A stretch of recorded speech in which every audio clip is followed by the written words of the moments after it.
Irmãos e irmãs, a paz do Senhor. Estamos juntos para estudarmos a palavra do Senhor por mais uma semana, graças a Deus. E é um prazer ter você aqui conosco, que através desse estudo bíblico, a palavra do Senhor possa falar profundamente em seu coração. Bem-vindo, bem-vinda, o programa Escola Bíblica Dominical já está no ar. Meus irmãos e minhas irmãs, nós queremos começar nossa aula com aquele convite especial que nós tradicionalmente estamos fazendo aqui. Você já é um inscrito no canal ADMP TV? Não? Então faça isso agora. Inscreva-se antes de nossa aula começar. Este canal tem sido fonte de bênção para a vida de tantos e tantas. Aqui você encontrará cultos transmitidos ao vivo, congressos abençoadíssimos, mensagens impactantes, subsídios teológicos que têm como objetivo enriquecer a sua aula e tornar a sua escola dominical muito mais dinâmica e muito mais conteúdo para você que quer ter uma vida cristã frutífera e abundante na obra do Senhor. Portanto, se você ainda não se inscreveu, faça isso agora nesse botãozinho que está logo aqui antes de nossa aula começar. Fazendo isso, você não perde nada do que acontece aqui no canal ADMP TV. Se você já é um inscrito, não esqueça de verificar se o famoso sininho de notificação está ativado. Se não estiver ativado, ative-o agora, porque assim que as nossas aulas entrarem no ar, você será notificado. Portanto, não se esqueça, inscreva-se, compartilhe, divulgue. Nós vamos juntos fazer com que a obra do Senhor seja cada vez mais forte e que atinja cada vez mais a maior quantidade possível de pessoas. Nos ajude e seja um missionário. Nós queremos começar a nossa aula e passou rápido, mas nós chegamos na última aula do trimestre. A nossa aula é a aula de número 13 e tem como título Orando Sem Cessar. Nós passamos aqui um trimestre abençoadíssimo, onde o Senhor falou profundamente aos nossos corações por meio das lições aqui ministradas, e nós temos certeza de que você, do Brasil afora e em todo o mundo, também foi impactado pela preciosa mensagem do Senhor. E a lição tem como título Orando Sem Cessar. Nada mais sugestivo do que terminar um trimestre que falou sobre batalha e guerra espiritual do que terminando falando sobre oração. O nosso texto áureo encontra-se em 1 Tessalonicenses, capítulo 5, versículo 17, uma passagem muito pequena, concisa, mas impactante, que diz: orai sem cessar. O nosso texto de verdade prática, diz o seguinte: o Novo Testamento nos ensina que a oração deve ser uma prática contínua dos cristãos, desde a primeira até a segunda vinda de Cristo. A nossa leitura em classe está em Mateus capítulo 6, versículos 5 ao 13, onde o Senhor dá instruções sobre a oração. E, como sempre fazemos, sugerimos que você, professor, professora, antes de ministrar a lição, leia o texto de referência, leia as leituras diárias sugeridas pela revista, faça uma análise do contexto, assista a nossa aula, procure outras fontes e temos certeza de que a sua aula será grandemente abençoada. E o nosso tópico 1, ele já começa falando sobre o significado da oração. Então, nada mais natural de que nós façamos isso também. Vamos falar inicialmente sobre a oração e o seu impacto sobre a vida do cristão. E é claro que a primeira coisa que nós temos que entender é o que é a oração e qual é o papel dela para nós. É óbvio que, se olharmos no dicionário, nós encontraremos variadas definições para oração, desde ato de tecer pedidos, súplicas ou moções de agradecimento a um Deus ou divindade, até o fato de que é um ponto de comunicação entre o fiel e a sua deidade. No entanto, nós queremos fazer uma análise sobre o que é a oração do ponto de vista cristão. É óbvio que quando nós falamos de oração, nós estamos nos referindo ao momento de expressão mais íntima de comunhão na vida cristã entre o homem e Deus.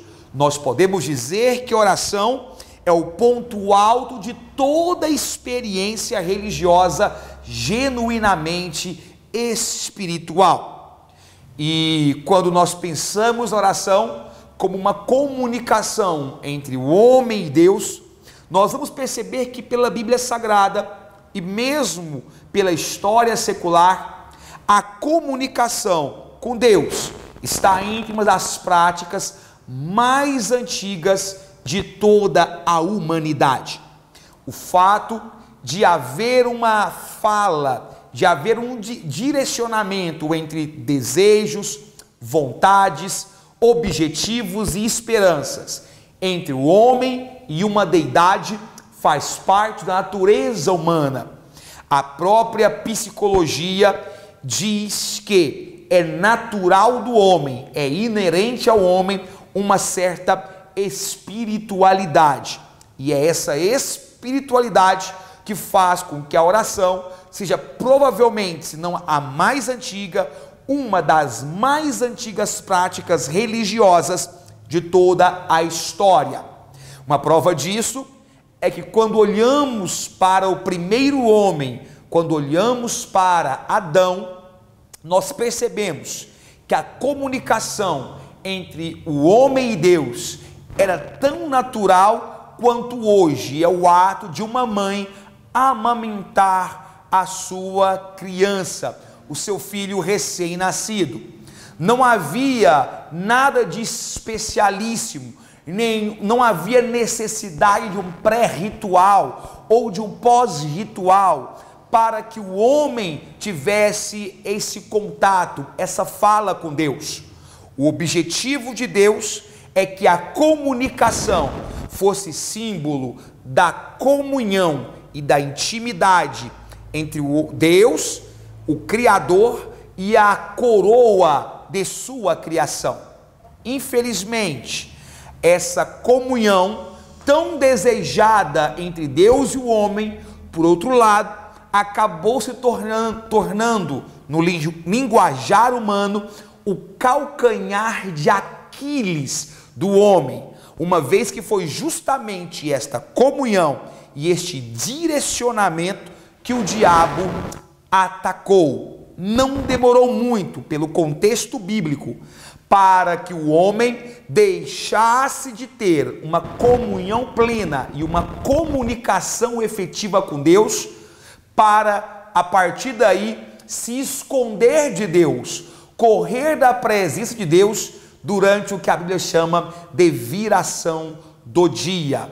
A oração, portanto, ela é instituída como um instrumento que visa hoje criar esta ponte, este diálogo, este momento de comunhão entre o homem e Deus, que foi quebrado pela serpente, o pecado original, lá no Jardim do Éden, mas que o Senhor providenciou de todas as maneiras instrumentos para que pudesse alcançá-los. Portanto, a oração, repito, é uma atitude que acabou se tornando padrão no decorrer dos milênios de anos, dos milênios de história do homem. Esse momento que para nós é um privilégio, um momento de buscarmos ao Senhor. E eu quero destacar aqui, pelo menos, 3 aspectos importantes da oração, ainda dentro do tópico número 1. Isso porque podemos destacar muito mais, mas existem 3 aspectos que nós consideramos muito importante para que você, professor, professora, pontue ao longo de sua aula. O primeiro aspecto é destacar o caráter de adoração que a oração possui. A expressão adoração, quando você corre para o dicionário e vai verificar, significa expressão de temor ao Senhor. Adoração significa reverência. Adoração significa veneração. A atitude de adoração demonstra uma profunda maneira de respeito, de amor, de devoção, e isso é fundamental para o crente. Para o cristão, prestar homenagem a Deus implica em orar. A adoração, ela estabelece o tom da vida do cristão. A oração e a adoração estabelece a atitude de buscar a Deus através da minha vida e do meu comportamento. É um momento em que eu estou adorando ao Senhor. Adoração e oração faz com que o crente fixe o seu pensamento na pessoa do Mestre amado, a quem ele se dirige, e considere os seus atributos e os seus interesses. Um outro aspecto igualmente importante que nós temos referente à oração é o aspecto de comunicação. Ao ler a Escritura Sagrada, você irá perceber que não existe o verbo comunicar ou a palavra comunicação na Bíblia. Entretanto, a oração tem um significado implícito nesse contexto. A ideia de comunicação é inerente à oração. A oração pressupõe alguma forma de comunicação, seja ela uma comunicação unilateral, através de um monólogo em que eu expresso a Deus os meus desejos, os meus sonhos, a minha gratidão e os meus objetivos, seja de forma bilateral, onde há uma resposta, onde há uma reciprocidade entre eu e Deus por meio da minha oração. A ideia de pessoas comungando-se com Deus é totalmente evidente nas Escrituras Sagradas. Quando você pega Êxodo, capítulo 25, versículo 22, você vê a palavra de Deus dizendo: e ali virei a ti e falarei contigo de cima do propiciatório, do meio dos querubins que estão sobre a arca do testemunho, tudo que eu te ordenar para os filhos de Israel. Eu quero que você destaque aí a expressão falarei contigo deste versículo. Falarei contigo aqui é uma tradução direta do hebraico davar, tvar ou devar, que significa falar e, logicamente, comunicar, expressando a intimidade que havia entre esses dois seres. Quando dois seres se comungam, eles se reúnem e conversam entre si. A aplicação da oração é bastante óbvia aqui. É bom destacar também a questão da comunhão, que está intimamente relacionada com a comunicação. Comunhão é uma expressão maravilhosa que significa intimamente íntimo companheirismo ou afinidade. Quando oramos, temos comunhão para com Deus. Agora há pouco eu havia dito para o irmão e a irmã que está me ouvindo que comunicação significa comungação entre os dois seres. E a expressão falar mostra isso. Portanto, observe que a comunicação significa que há também uma comunhão, ou seja, um íntimo companheirismo ou uma afinidade entre essas pessoas. Logo, é importante que você, professor, professora, destaque esses 3 aspectos da oração para o seu aluno no domingo. Primeiro, destaque a importância de ver a oração como adoração. Destaque a importância de ver a oração como uma comunicação para com Deus. E terceiro, destaque a necessidade de buscarmos uma comunhão com Deus através da oração. Isso é extremamente importante e isso mostra e reflete o nosso tópico 1. O nosso tópico 2, ele tem como título a oração no Sermão do Monte, que está alicerçado no Evangelho Sinótico de Mateus, também fazendo parte da nossa referência de leitura.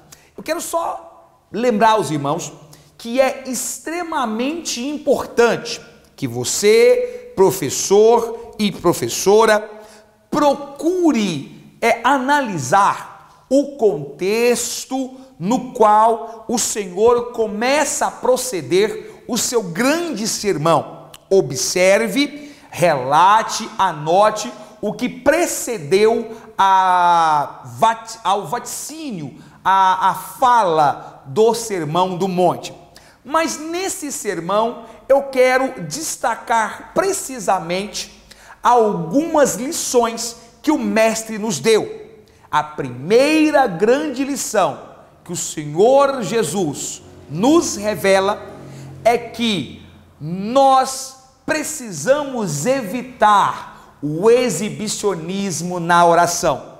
Fato é que o Senhor chama a atenção para a nossa oração em secreto.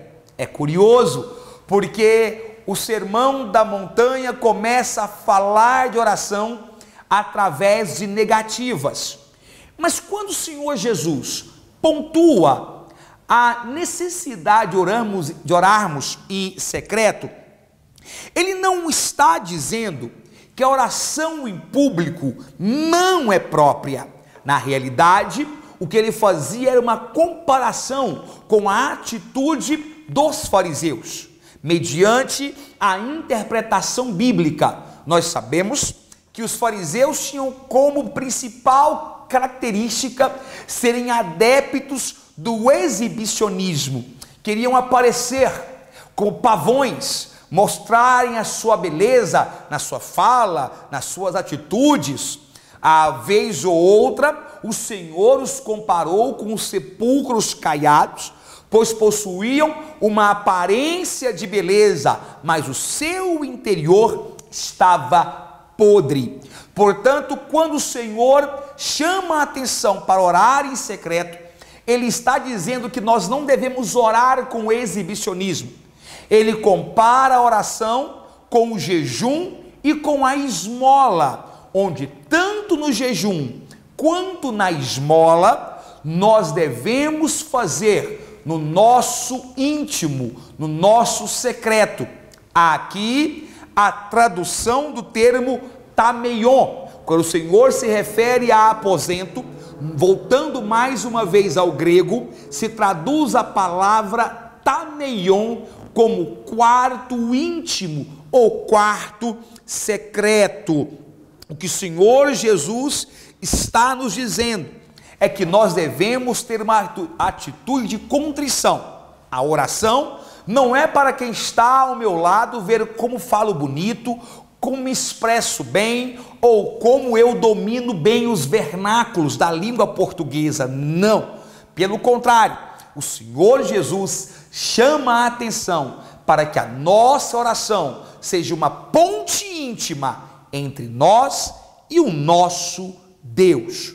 Um outro aspecto que nós também podemos ver nas orientações que o Senhor Jesus nos dá sobre as orações ou acerca das petições é o fato de que nós devemos evitar, e aí observe o termo, as vãs repetições.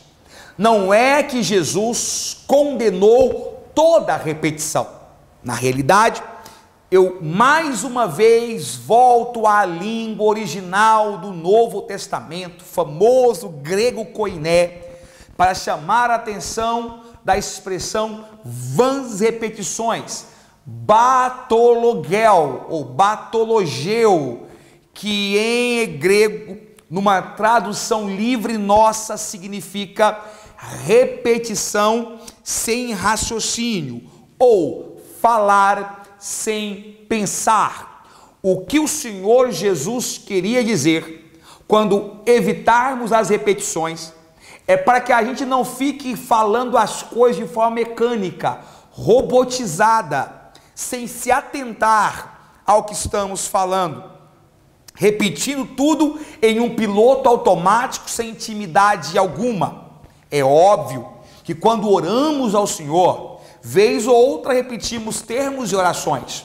Um exemplo bem claro que nós temos está, por exemplo, no fato de orarmos ao dormir, antes de dormir, ou antes das refeições. Se você não faz, aliás, faça-o, é uma atitude saudável. Ore antes das refeições, ore antes de se deitar. É importante para o cristão, orai sem cessar. E é lógico que nesse tipo de oração, ou mesmo na oração ao despedir a igreja, nós façamos repetições, façamos uso de termos já empregados. Não é isso que o Senhor está dizendo. O que o Senhor está dizendo é que ao orar, mesmo que venhamos a repetir palavras, nós façamos em atitude de contrição, nós o façamos em atitude de profunda e íntima comunhão com Deus. Não é o fato de ficar repetindo oração que é condenado aqui nesta passagem, mas as repetições vazias, destituídas de qualquer assentimentos da mente. O próprio Cristo orou repetindo alguns termos, né? Quando você pega Mateus capítulo 26, versículo 44, o próprio Daniel lá no capítulo 9, ele também faz algumas repetições. No entanto, o coração estava quebrantado. A reiterada, a supersticiosa repetição, decorada repetição de palavras, quando nós não nos importamos com o sentido dela, desagrada a Deus totalmente e priva o pedinte de receber a sua oração. Agora há pouco eu destaquei com vocês os aspectos mais íntimos da oração. Nós falamos, olha, oração é adoração, oração é comunhão, oração é comunicação. Nós poderíamos abrir muito mais esse leque.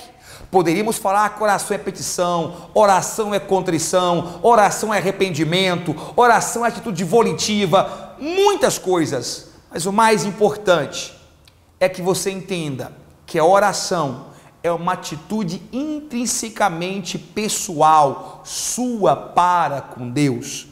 O Senhor Jesus, na oração da montanha, ele resume, antes de nos dar a oração modelo, esses três aspectos. Não faça como os fariseus, não sejam exibicionistas, até porque o Senhor alerta, se aparecer para os outros for o seu grande objetivo, a sua paga será aqui na terra, e Deus não irá responder a sua oração.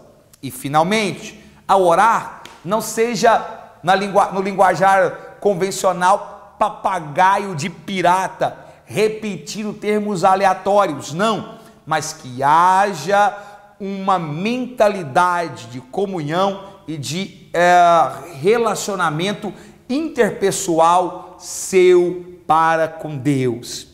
E o último tópico, o tópico de número 3, ele abrange exatamente a questão do Pai Nosso.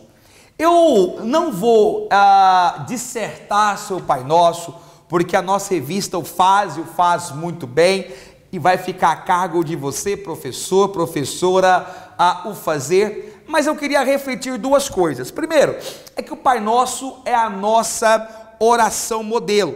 Prova disso é o que o Senhor começa assim: portanto, vós orareis assim. A palavra assim, traduzida do grego routos ou outos, significa dessa maneira ou desse jeito. Jesus estava dizendo, não era assim, vocês sempre devem orar só dessa maneira. Não, mas o que dizia era: deixem-se guiar por estes princípios quando vocês forem orar. Para fazer uma exegese linda desse texto, eu deixo aqui uma sugestão para você, professor, professora: o livro Teologia Bíblica da Oração, publicado pela editora CPAD. É um livro maravilhoso e que vai te ajudar em relação a isso. Eu quero terminar minha aula com uma pergunta para você. Essa pergunta, ela pode acontecer dentro da sua sala de aula. Alguém poderia perguntar: mas olha, se quando orarmos, nós devemos evitar, segundo a própria instrução de Cristo, as muitas palavras, e sabendo que o próprio Cristo, em sua onisciência, o próprio Deus, em sua onisciência, conhece as nossas necessidades antes mesmo de lhe apresentarmos, por que nós devemos orar? Eu quero concluir dizendo que a resposta para isso é que a oração é muito mais do que um apelo feito a Deus. A oração, ela é a expressão de pelo menos duas atitudes fundamentais para o crente. É a expressão da submissão e a expressão da fé que nós temos para com Deus, com o nosso Pai. E é um meio, a oração se constitui um meio de exercitarmos a nossa fé para com Deus. Nós sabemos que submissão e fé é, em certo sentido, são as forças que movimentam a mão de Deus a favor do pedinte, para que ele receba aquilo de acordo com a sua necessidade. Sem submissão e sem fé, há um bloqueio da provisão de Deus para com o homem. Portanto, não é só porque queremos falar para Deus o que sentimos ou o que agradecemos, mas é a nossa atitude de sermos submissos e de termos fé que expressa a importância de nós buscarmos ao Senhor. Nós vamos ficando por aqui. Esta revista também se encerra. E é claro que ao encerrar esta revista, em que falamos sobre batalha espiritual, fica aqui o nosso profundo desejo de que o Senhor tenha falado ao seu coração. Orai sem cessar, pois estamos em guerra. Orai sem cessar, pois estamos em uma constante batalha para chegarmos aos céus. Quero aqui louvar ao Senhor por mais um trimestre que Ele nos concedeu, de estarmos juntos domingo a domingo, semana após semana, para buscarmos ao Senhor. Eu vou voltar na próxima aula, para nós juntos, semana que vem, começarmos mais um trimestre abençoado e estudarmos sobre o tabernáculo de Deus, sua simbologia e o seu significado. Eu tenho certeza de que Deus falará conosco. Muito obrigado pela sua companhia, muito obrigado pela sua audiência. onde quer que você nos acompanhou. Que o Senhor Jesus continue abençoando a sua vida e te prosperando sempre mais. Não se esqueça, gostou? Te edificou? Comente logo aqui embaixo, deixe o seu like, nos ajude a impulsionar, compartilhe em suas redes sociais e nós te agradecemos profundamente. Que o Senhor Jesus te prospere e te cubra de bênçãos sempre mais. Amém.